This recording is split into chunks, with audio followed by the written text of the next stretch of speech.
Hey, what is up? Welcome to this episode of the Entrepreneur to Entrepreneur podcast. As always, I'm your host, Brian Lofermento, and this is an episode that has been long in the works, trying to line schedules up because we have got two incredible entrepreneurs on today's episode that I think are doing really important and significant work, not only from an entrepreneurial and a business perspective, but especially from a cultural perspective. And I think that the way that they're marrying the creative side of the agency world with the entertainment, the platform, the publishing side of the world to really connect brands and influencers and personalities with audiences and engage consumers. I think it's deeply powerful, and I'm so excited to hear all about it. So let me tell you all about today's guests. They actually are twin sisters, Jenna and Brianna Tokioka. Together, they in 2022 founded EVERLAST KOREA, which is a hybrid creative agency and entertainment platform catering its services to the global expansion of Korean culture and entertainment. And as someone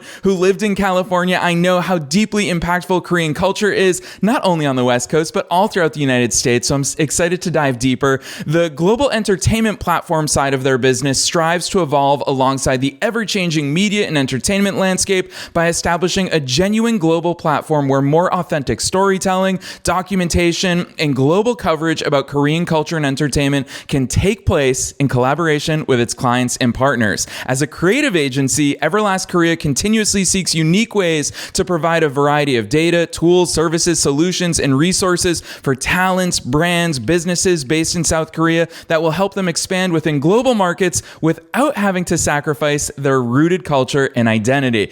There's so much that I think is brilliant inside the minds of both Jenna and Brianna. I'm personally very excited, so I'm not going to say anything else. Let's dive straight into my interview with Jenna and Brianna Tokioka.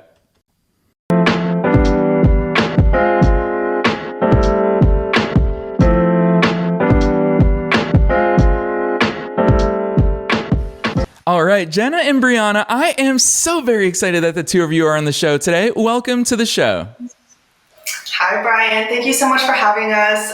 Again, as we had stated before recording, that we are very, very excited to join this podcast. We obviously have gotten to learn a little bit more about entrepreneur to entrepreneur. And we honestly are just super excited to talk about what we've been building. And as twin sisters, working together, I'm sure there's many other family-run businesses out there that can relate to us. And yeah, we're just super excited to be here. So thank you so much. Yes, very well said. Well, I'm going to kick things off by throwing it over your way, because I want to go beyond the bio. Obviously, as twin sisters, you have spent a lot of time together, and all that time has coincided with the launching of a company together, which I think is such an incredible venture doing deep and meaningful work. But take us beyond the bio. Who's Jenna? Who's Brianna? Tell us about your stories to get here. Yeah, definitely. So actually, we went to college together at Arizona State University. Thankfully, we were able to spend our last 2 years in college together. But basically, we were, still trying to figure ourselves out, what we want to do career-wise. And I think I can speak for both Brianna and I that we have literally done so many different jobs since we were in high school. And so there's a lot of different skills and facets of ourselves that we, believe that, we could be an all jack of all trades type of, individual and professional, but we still never really knew what we wanted to do career-wise. And it actually wasn't until we got into the Try Guys YouTube channel that we were watching every single series that they had out there online. And the one thing that we didn't end up watching until towards the end of our journey watching all Try Guys videos was their Korean culture series. And I think it was the music video reactions for K-pop music specifically that really gravitated us towards what is this? We've never really, come across it before. I mean, we did have friends in high school that were into K-pop back then. And so they got us into it a little bit by actually showing us English songs that Korean artists came out with. But from, watching these music video reactions from the Try Guys, we started realizing that we were adding Korean songs to our Spotify playlist, and then we kept diving into more songs and watching music videos on YouTube. And from there, it literally just got going down the rabbit hole, as many K-pop, K-drama, any Korean culture entertainment enthusiast knows about. And it also came down to the pandemic, unfortunately. But I got laid off from a job working at a law firm.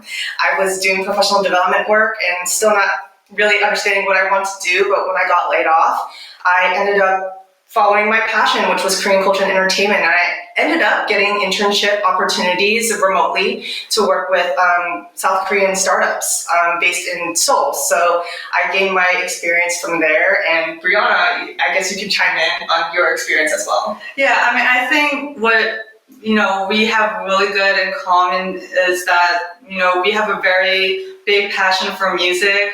And also sports, so we're always about that teamwork. How does everyone's strengths can come together to make something that's very special. And because we coach volleyball together, club volleyball for girls between the ages of 9, 10 to 18 and stuff like that, and also boys. I think you coached for 16-year-olds. Yes. Back then. We found a great way to be that yin and yang. So it was really cool to see how our strengths and weaknesses kind of are very compatible in terms of looking at everything on the big picture and then also looking at the smaller details. So it's we balance each other out in a way where it's easy for us to be partners. So for example, I'm very logistical, analytical. Jenna's more of the creative type of person. So it's again, together we're that perfect person. So, and I think because again, we grew up with each other, we know each other's rhythms, we know when to step back or when we can start collaborating on things, because we have everything on our side done and how we can basically collaborate together to make something happen. And because we really got into K-pop and, after, getting into K-pop, you have to go down the rabbit hole of learning all the cultural nuances that a lot of non-K-pop fans really know about, unless you are Korean. So we wanted to kind of fill in the gaps of, how can we help international fans of K-pop or just Hallyu in general, so Korean beauty, Korean fashion, Korean dramas, film, TV, stuff like that, where they can have the resources as well as feel-good entertainment to go to, which is why we started our media and content platform. And after that, we started meeting all of these different industry professionals that, really liked our mission and goal as a company and just our values as well. And because we are very small Korean and, we're mixed Asian American, a lot of people tend to kind of lean on us in terms of, having different perspectives because we grew up, with different cultures within the household, but also, just learning from a lot of different people from around the world who have the same passion in terms of trying to expand the Korean entertainment and just the Korean culture in general on a global scale. They're we really want to work with you guys and we want to kind of help build up from, where it is right now as a global phenomenon. Yeah, I love that overview for so many reasons. Me personally, I can so deeply resonate with so many elements of not only your personal stories, but your entrepreneurial start, because I come from an immigrant family. And so I think that gives us that perspective of both opportunities domestically, but also the bridges that we can cross. Our families have done it before us. Obviously, we were all raised here in the United States and we grew up here. We went to school here, but it also does give us that valuable perspective. And when I started my first business back in 2008, it was a soccer blog. So it was the merging of soccer news, but also fan opinion. And for me, you all are ahead of me because I didn't realize that I was sitting on a business. I was doing it very much for fun. But when I look at your business and how intentional and strategic you both are being with EVERLAST KOREA, it is marrying entertainment and culture with the business perspective, because I think it's clear to me from the outside that you have a really strong recognition of the fact that culture drives society and business can help guide and shape that when you align it with brands and personalities and entertainment people. I think that that's really powerful how you're merging that. So of course, tying it with the creative agency, I think is such a smart strategic move. Talk to us about how that was born, because obviously you're doing a lot and a lot of it looks intentional and strategic, but I also know it took a lot of work and navigation to get there. So tell us that story. Yeah, definitely. So as piggybacking off of what Brianna was saying towards the end of the first segment, I think when it comes down to it, the people that we were coming across in the professional world and just the networks and connections and the willingness of people in Korea and in a different variety of industries, and specifically with entertainment, they've come to us saying, we've had issues finding this service or finding this solution to something. And especially when it comes to entering the US market or just an overseas market in general, especially outside of Asia, there have just been a lot of issues coming down to, how can we market ourselves and how can we expand ourselves in a global market and maximize our presence. And so we actually were thinking how can we help these businesses that are really trying to make a name for themselves?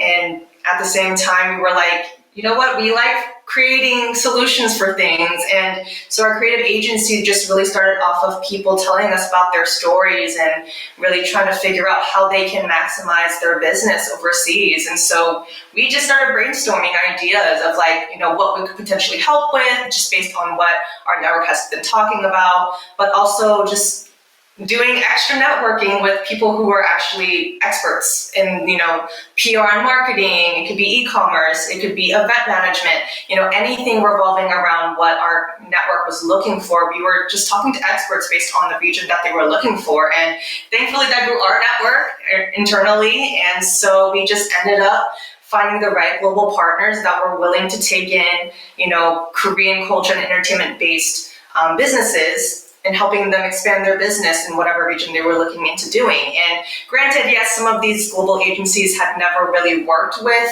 people from South Korea before, but the fact that they were eager enough to take on a client that they had no prior experience to, but just wanted to work with us to provide, our network those solutions and those services that they were looking for, just goes to show that, we're trying to build a village of like-minded professionals and businesses that genuinely want other businesses to succeed.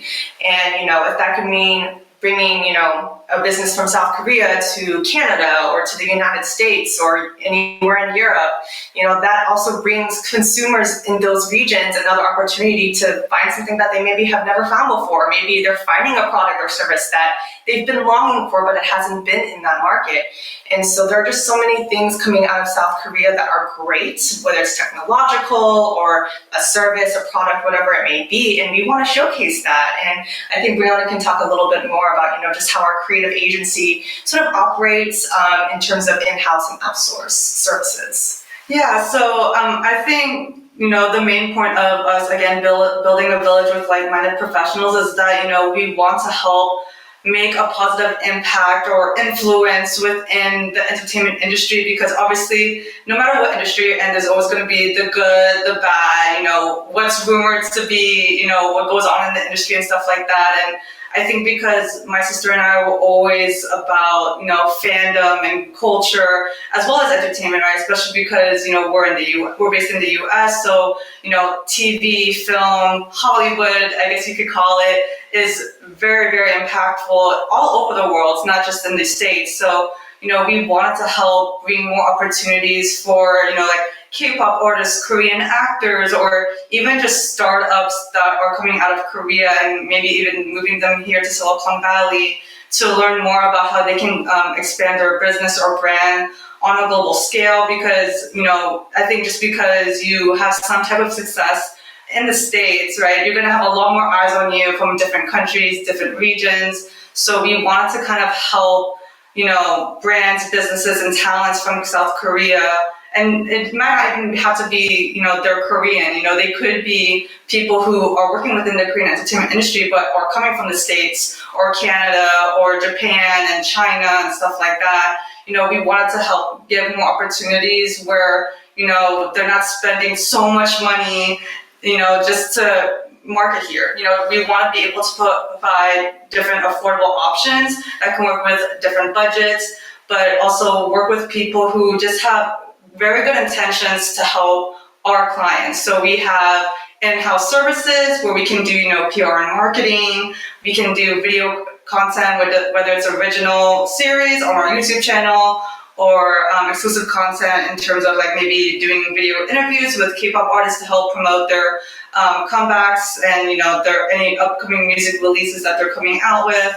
But it could also deal with, you know, just getting consultation in terms of how to market themselves in a good way, in an authentic and genuine way to the U.S. audiences. And, you know, we wanted to be able to provide that type of good dependency on an American company to help bring that authenticity of their brand and not having to sacrifice, you know, what they built their brand on. And also, you know, we have our like-minded partners, our global official partners, where, you know, even though we're not experts in everything, obviously, you know, we wanted to help bring different services and different products that can help our clients and expand themselves in more regions, more industries, so that way they can get all the help that they need to maximize their potential to basically sell their service or products here in the States and hopefully in other regions. So we have global partners in London, in Mexico, Latin America, Canada, and even across Asia. So, you know, being able to have all of these global partners where they can provide their expertise in their region, it's going to help, you know, our clients in a way where they can feel like, okay, well, as long as, you know, everyone's working collectively and they're all like-minded, we all have the same values, the same goals, the same missions in terms of how we can help our clients, that's all that matters. And I think that's why a lot of our clients, you know, keep wanting to work with us, because we help provide that sincerity in terms of, you know, how we can actually maximize the potential. And just to go off of that as well, you know, the other part of it is we want to provide results, and results that, you know, go along with our client's budget. For example, you know, I've worked with many PR agencies, you know, across the U.S. that are, you know, very, very expensive. And I'm talking tens of thousands of dollars on just PR and marketing for one campaign.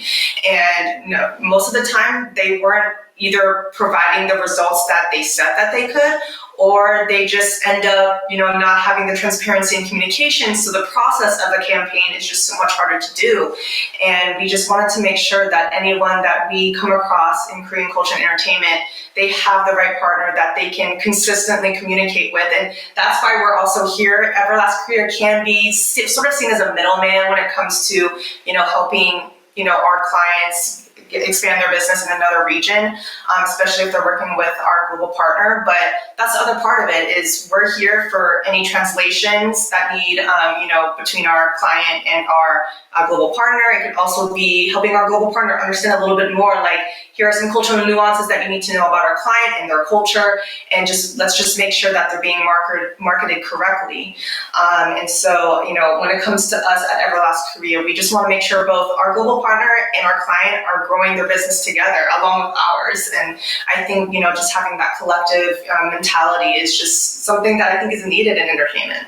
Yeah, Jenna, I'll tell you what, hearing you say the word middleman, for example, it goes right in line with the word that I feel like I'm just going to repeat myself so many times today by using the word bridge, because I think that that's such a powerful value add that you both bring to this. We've seen the high potential of Korean culture here in the States. I would argue that every single listener knows the song Gangnam Style by Psy. We've seen glimpses of it here in the United States, and it's such a powerful cultural immersion, and or I guess fusion is really the word that I want to use, because obviously we use that term melting pot here in the United States so much. And the three of us are real life examples of why we are a melting pot of a nation. And so, Brianna, I also want to pick on, you said the word authentic, and authenticity is so at the core of the way that you all portray the stories, the brands, the personalities that you're working with.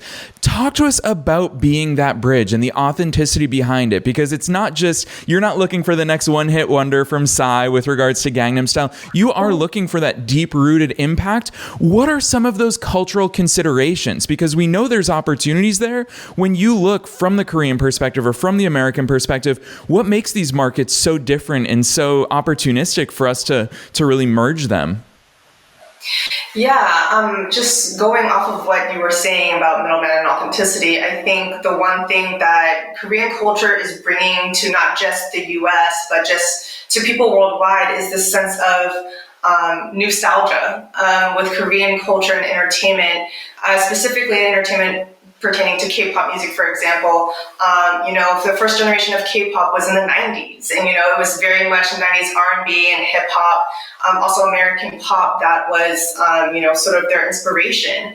And just heading into the early 2000s, a lot of it was based on, that girl group pop sound, which in the US, it was very much, girl group R&B groups, like Destiny's Child and stuff like that. We obviously have Britney Spears and many other great artists. But, when it comes to Korean culture, it's very much about community and group. Whereas, in the US, for example, or just the West in general, we're very individualistic, which is a great thing. In Korea, having a good mindset is a great thing as well. And I think when it comes down to it, since Korean culture is very different in the sense of, like that group mindset versus the West, where it's very individualistic, we sort of want to bridge that gap of, people, especially over social media, who start comparing themselves to influencers or wanting to look like influencers and this and that. K-pop has sort of been an outlet for a lot of people who said that K-pop has made them feel like, if they're out there creative and, just very artistic, that they can pursue something as great as K-pop. And I don't know if you've seen K-pop music videos, but, they're very, very out there in terms of concept, and, versus what a lot of the US has done music video wise, and both, are great in their own individual ways. But K-pop, again, just this group collective mindset has brought K-pop fans specifically to, draw themselves into this mindset of, how can we better people together? And I think the one thing that Korean entertainment has done well is they take this commonality of entertainment, whether it's music or sports or, it could be cuisine, whatever it is, things that already bring people together, but starting to storytell through those commonalities is another thing. K-pop music videos and artists are very, very much known for creating their own universes. BTS obviously being one of the biggest K-pop groups, just in the industry itself. Their music videos actually have storytelling throughout their music videos. There's a lot of lore. And I think that's something that's very interesting, because now you have these K-pop fans all over the world coming together, trying to figure out the lore together and trying to, support their favorite artists together. There's just a collective of K-pop fandom that I think just that idea of you feeling like you belong somewhere based on a certain passion or interest is something very strong that Korean culture has built. And I think when it comes to the US, especially because we're very much known for solo artists nowadays, it's kind of hard to, feel like you can, unless you're Taylor Swift, obviously you have people all over the world, banding together, to support Taylor Swift. But there's just this idea of trying to just bring people together. And I think that's what we've been trying to do.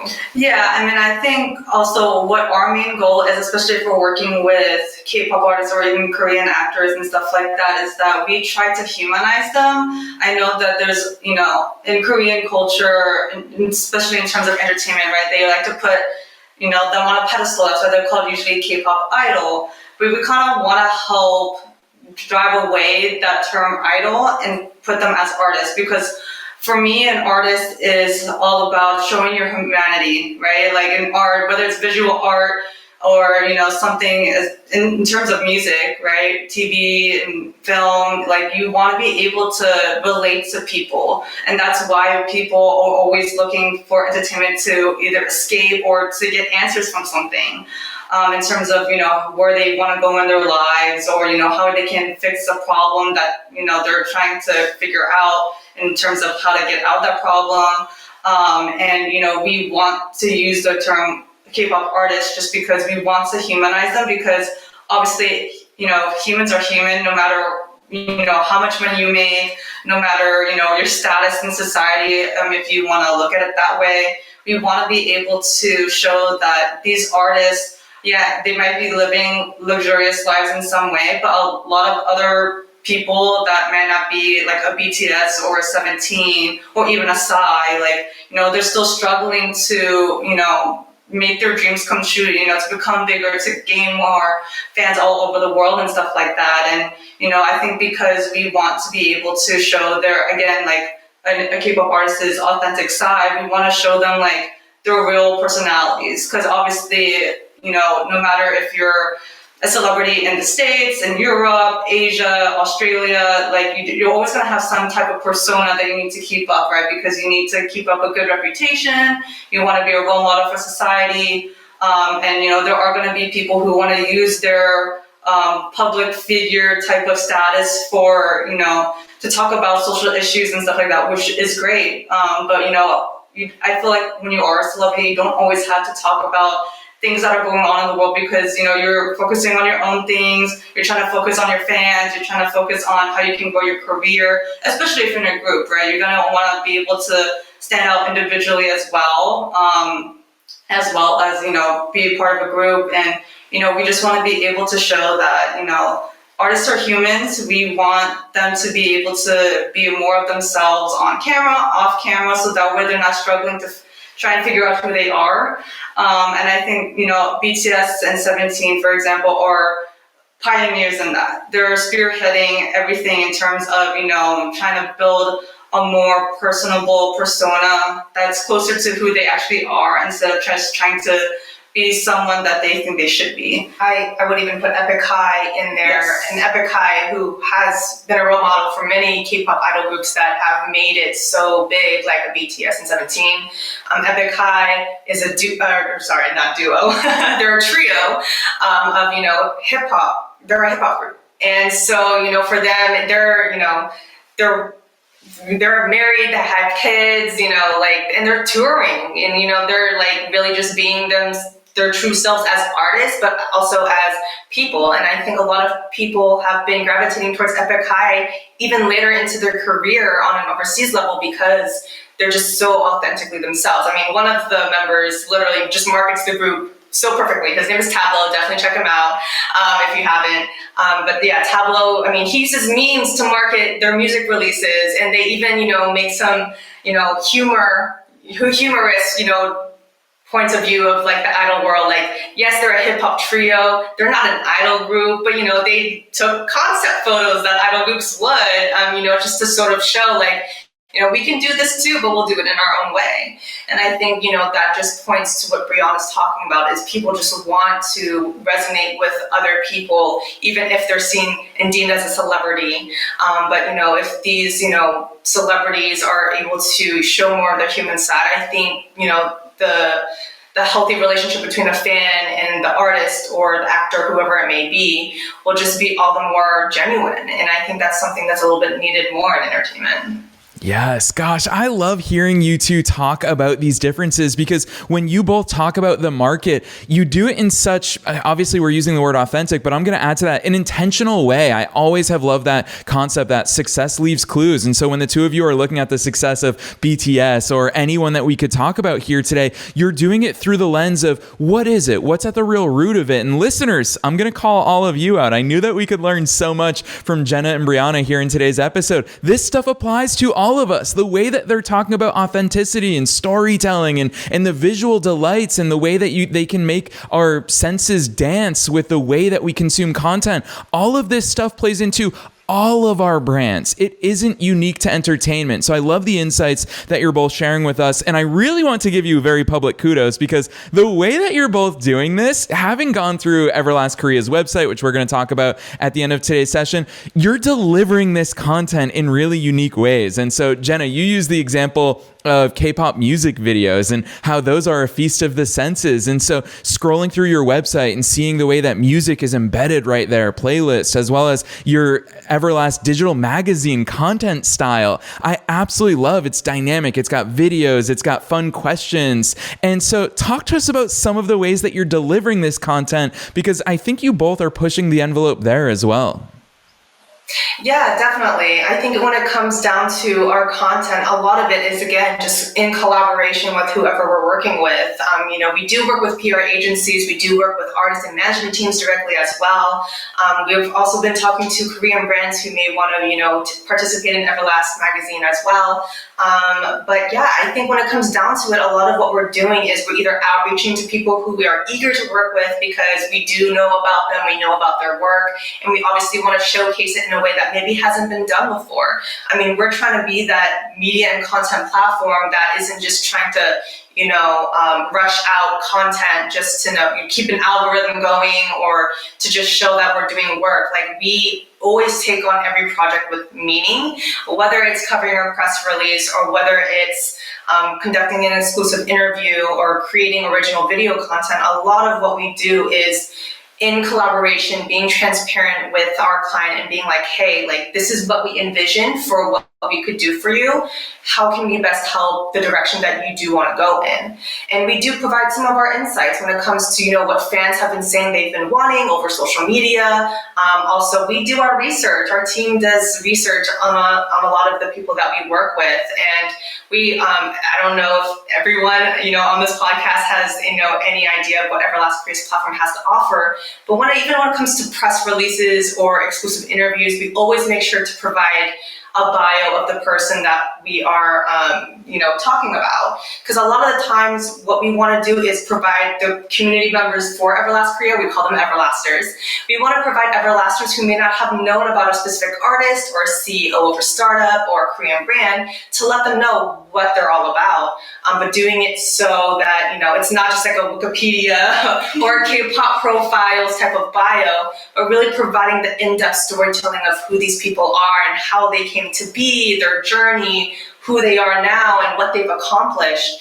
And I think being able to have that more human touch to a bio just makes it all the more interesting for people to read about or to learn about or watch if it's a video content. So I think when it comes down to it, it's just about real collaboration and transparency. And I think that's something Brianna and I are really trying to push for, is that transparency. I mean, obviously, K-pop idols are very much known for, having media experience, giving PR answers and all this and that. But at the same time, we do our best to make sure that we're still providing that environment, because that's pretty much what these K-pop artists are sort of in the system for. But, we are trying to sort of switch up things in small ways to make sure that, we can get that human touch from whoever we're working with. Yeah, and I think in terms of promotions, we try to make it fun for the artists, right? Because a lot of these K-pop artists, especially if they are bigger artists, especially if they're very well known in the United States, right? They're going on like these PR and media tours where they're basically like trying to get 3 or 4 interviews done in a day. And you can tell which interviews they're kind of like just like towards the end of the day. It's towards the end of the day, they're tired, they're probably hungry, and stuff like that. So we wanted to be able to give them not only different opportunities on how they can promote themselves, but just give them a fun time. I mean, I feel like a lot of people tend to forget, like, even though they might be living the lives a lot of people want to live, right? If you want to be an artist, you want to be a celebrity in whatever way or form, there's a lot of work that goes into it that a lot of normal people can't understand, or they won't be able to fully, put themselves into their shoes. So we want to be able to make sure that, they're having a fun time with us, they're having a good experience where they want to come back and work with us specifically. And, even if we're covering a press release, for example, like how Jenna stated before, like, we try to make sure that we're giving justice to that artist, whether it's a group or an individual, a business, a brand. We want to be able to make sure that, again, we're maximizing their potential, and that we are really showcasing who they are as people and as well as an artist or a brand, business, whatever it may be. And we also, again, we started a business as fans. So we know what it is to be a fan and a consumer. What are we looking for? We know that, especially within K-pop, there's so many fan accounts of many different artists, whether you're a solo artist, a group, or even an influencer, content creator. There are so many fan accounts that kind of help other fans stay in touch with their favorite artists. So we were, we should make a business out of this, but also give credit and honor the people who created fan accounts to kind of help build this sense of community. And we wanted to be able to make other fans proud and be like, you know what, this is what we've been asking for so long. And there's actually someone there doing it, like, legally on a business scale and stuff like that. So you wanted to help provide great experience for both the fans, the artists, the brands, the business, the consumers, and everyone involved behind the scenes. We want to make sure that everyone is having a great time and a fun time, because we honestly believe that if your employees are happy, the consumers will be happy. And I think a lot of people tend to forget that, because obviously everything is about money, right? You want to, as a business, you want to make a profit, you want to help your business keep going and stuff like that.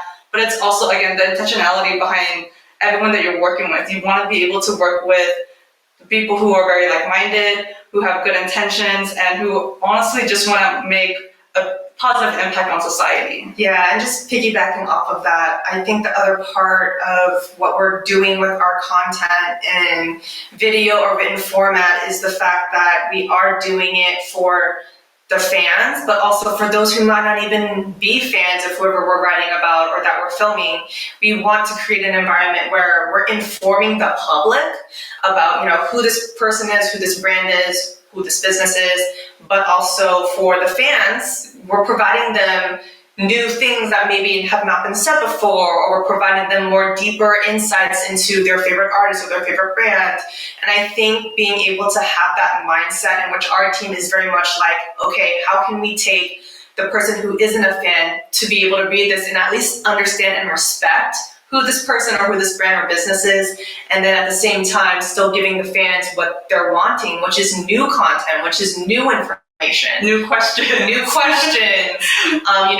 have icebreaker questions in our exclusive interviews that don't get asked a lot. And, it could just be as random as, if you could throw a birthday party for your fellow member who, is having a birthday in the next couple of months, what type of theme would you, create for their birthday party?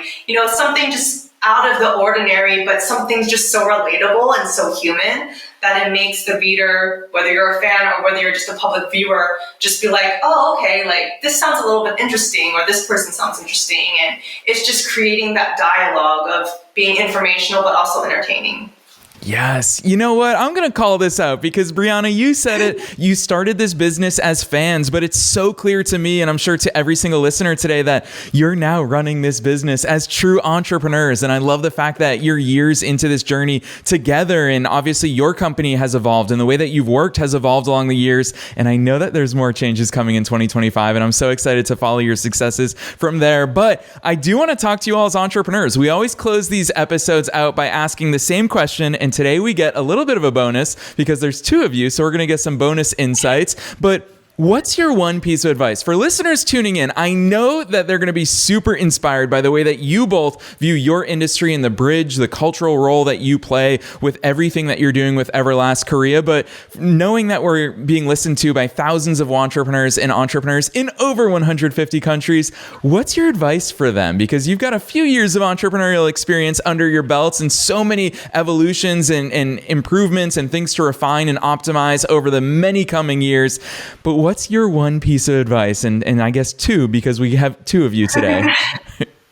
I would say my one piece of advice would be to be willing to take risks. Obviously, when it comes to us and our business, a lot of the risk was involved me, starting this out full time and really trying to figure out, am I going to need to make money? And insurance is obviously a big thing as well. But, as someone who was in many different jobs and in many different positions, and I had actually started, doing blogging about Korean culture and entertainment back in 2019. And once I started getting, more experience in that, and then actually getting another job again, I started to realize, wow, I do want to pursue my passion and interest, and I'm willing to take that risk.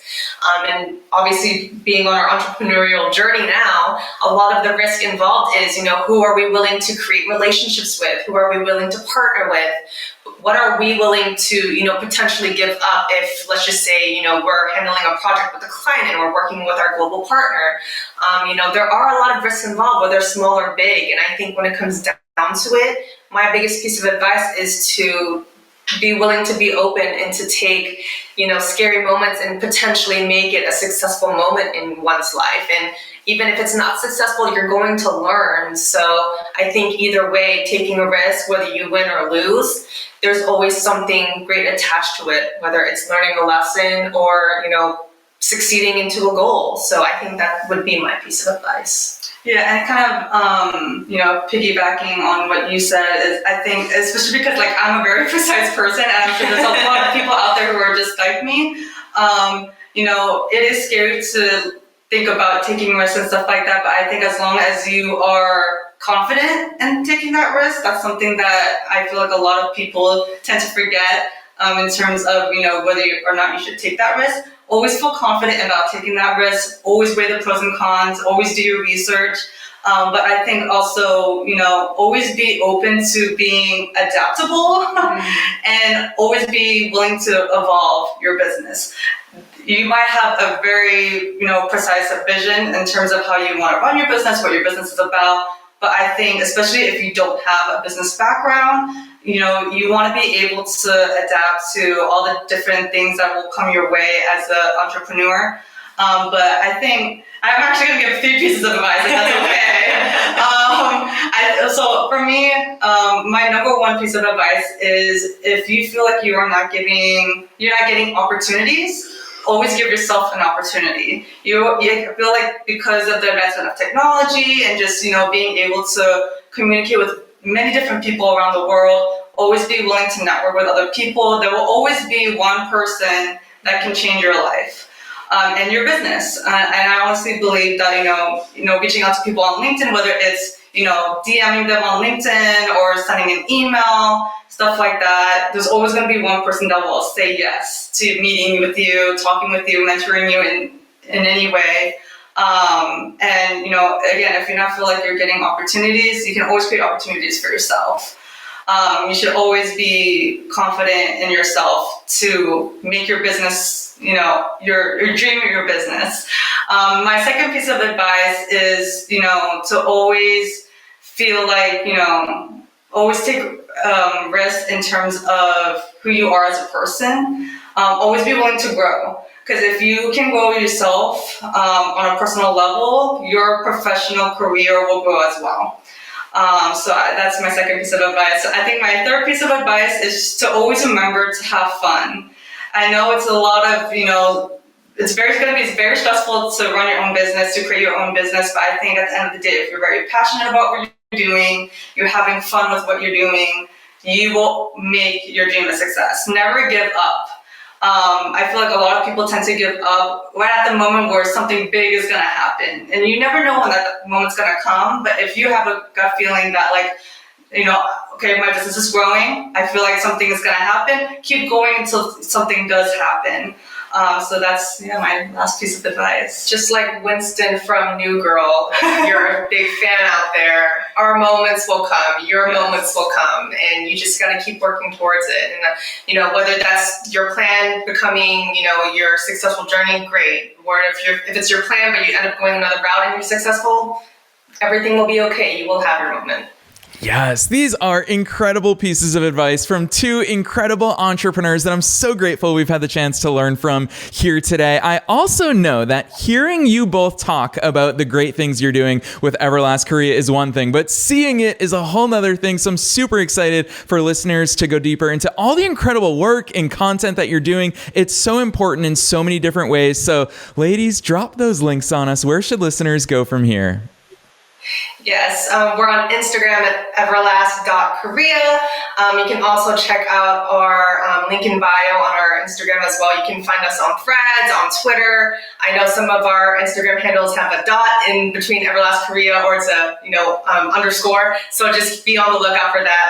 But if you just go to our Instagram at everlast-korea, you'll find our Instagram link in bio, and you will find all of our links. You can also go to our official platform at everlast-korea.com as well. And literally, as you open up the website, you will see all of our social platforms there as well. And check us out on YouTube. Yes, YouTube, just EVERLAST Korea on YouTube. Yes, listeners, you already know the drill. We're making it as easy as possible for you to find EVERLAST Korea and all the incredible work that Jenna and Brianna are doing. down below in the show notes. You'll find all their social handles as well as a link to their YouTube. I love that shout out, as well as to their website. So listeners, definitely check the show notes down below. You can click right on through. From there, you'll find their main business website at everlast-korea.com. Otherwise, Jenna, Brianna, on behalf of myself, our entire team, and all of our listeners worldwide, thanks so much for coming on the show today. Thank you so much, Brian. It is such an honor to be here. And thank you so much to your listeners as well for listening to our story. And shout out to your staff as well. Yes. Thank you.